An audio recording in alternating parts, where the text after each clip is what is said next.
Grace, kumusta na ba ang investigasyon ng Police Provincial Office Abra sa kaso ng pagpatay dito kay Attorney Alzate?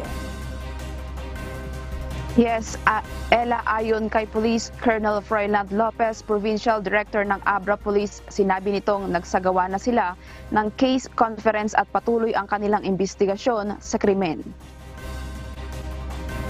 Iniutos nito ang tuloy-tuloy na pagsisiyasat para sa pagkakakilanlan ng dalawang suspect na bumaril sa abogada habang nasa loob ng kanyang puting Mitsubishi Mirage 4 na nakahinto lang sa tapat ng kanilang bahay.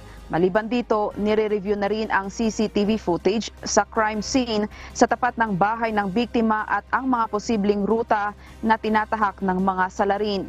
Agad na nagtatag ng isang Special Investigation Task Group ang PNP Abra Provincial Police Office para tutukan ang kaso ng pagpatay sa isang public interest lawyer sa Benguet, Abra Province. Target ng binuong Abra PPO Special Investigation Task Group na kilalanin at alamin ang motibo ng riding in tandem assassin na bumaril kay Attorney Maria Sanyata Liwliwa Gonzales Alzate.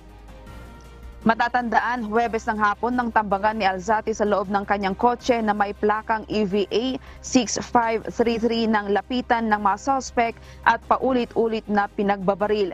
Nagawa pang itakbo sa pinakamalapit na paggamutan ang abogada, subalit idiniklarang dead on arrival. Samantala, kinundina ng Integrated Bar of the Philippines o IBP at National Union of People's Lawyers o NUPL ang pamamaslang sa kanilang kapwa abogada. Ayon sa IBP na walang lugar sa isang lipunang ipinundar sa katarungan at pagkamakatao sa sino mang dumadahas sa mga nagsusulong ng propesyong legal at katarungan. Dating Pangulo ng IBP Abra Chapter si Gonzales Alzate at nagsilbing tagapangulo ng Legal Aid Committee nito. Ella, nagbigay din siya ng serbisyong legal sa mga hindi kayang magbayad katulad sa isang biktima ng ilegal na pag-aresto, detensyon at torture ng PNP nitong Enero at nabigyan ng karampatang proteksyon sa pamamagitan ng writ of amparo mula sa Regional Trial Court ng Abra. Yan muna ang balita. Balik sa iyo, Ella. Maraming salamat, Grace Flores.